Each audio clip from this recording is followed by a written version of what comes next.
और उनकी कैबिनेट अभिभाषण तैयार करती है। महोदय, कई परंपराएं हमने बदली हैं।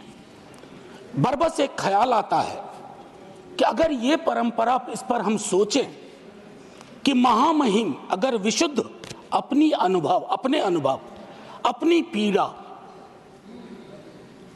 और कोई ऐसा मैकेनिज्म हो, ये मैं आगे के लिए सवाल छोड़ता हूं, क्योंकि मैं आज सुबह सोच रहा था माननीय उपसभापति महोदय, अगर धृतराष्ट्र ने महाभारत को संजय की नजर से ना देखा होता तो क्या होता, संजय को कैबिनेट मान लिया जाए।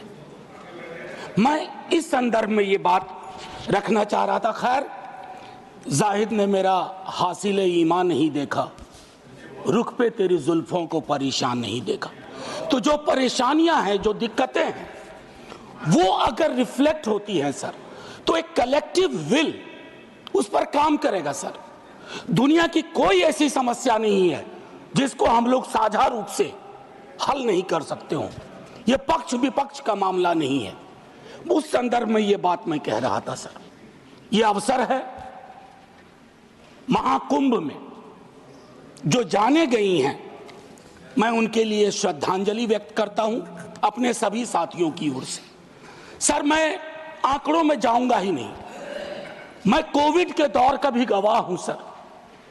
कितनी लाशें अनअटेंडेड चली गई सर। अति साधारण लोग हैं ये। जिंदगी में डिग्निटी चाहिए सर, संविधान भी कहता है, लेकिन मौत में उससे बड़ी डिग्निटी चाहिए। अगर हम डिग्निफाइड डेथ नहीं इंश्योर कर पा रहे हैं सर, तो ये हमारे सामूहिक विफलता है सर। क्या आंकड़े की बात करूं? मैं जानता हूं, मुझे फोन आते हैं, आपको भी आते होंगे कि फलनवा वो गया है, कोई खबर नहीं लग रही है, फोन नहीं लग रहा है। वो व्यग्रता, वो चिंता सर तब बढ़ जाती है ना, जब 17 घंटे तक कोई आधिकारिक पुष्टि नहीं होती है, तो अफवाह फैलती है सर।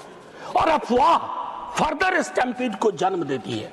2-3 जगह हो जाते हैं। और मैं क्या कहूं सर, मैं सोच रहा था कल जब बातचीत शुरू हुई, खड़गे साहब बोल रहे थे, बाकी लोग, मैं सोचा कि इतनी देर में नेहरू जी नहीं आए, तो नेहरू जी भी आ गए। 54 के कुंभ का जिक्र हुआ संभवतः कि इतने लोग मारे गए थे सर। ये लाशों के आंकड़े पे तेरा वाला मेरा वाला, ये लोग कितने चोटिल होते होंगे समझिए सर। मैं आपके माध्यम से ये कहना चाहता हूं। और एक और चीज सर, इसके लिए भी मैंने, माननीय नड्डा साहब थे उस दिन ऑल पार्टी मीटिंग में, प्रहलाद जी भी थे, मैंने एक बात कही थी सर, इस देश में धर्मांधता और धार्मिकता का फर्क मिटता जा रहा है। धार्मिक देश है हम, हजारों साल से धर्मांधता नई चीज है। डेली देखो, हर घंटे कोई बाबा आ रहे हैं, उनसे भिड़ने के लिए किसी मौलाना को भिड़ा दिया, वो ग्रह नक्षत्र देख के बता रहे हैं कभी नहीं नहाया तो कोई पाप नहीं धुलेगा। सर, ये परिपाटी संविधान के दृष्टिकोण से भी बंद होनी चाहिए।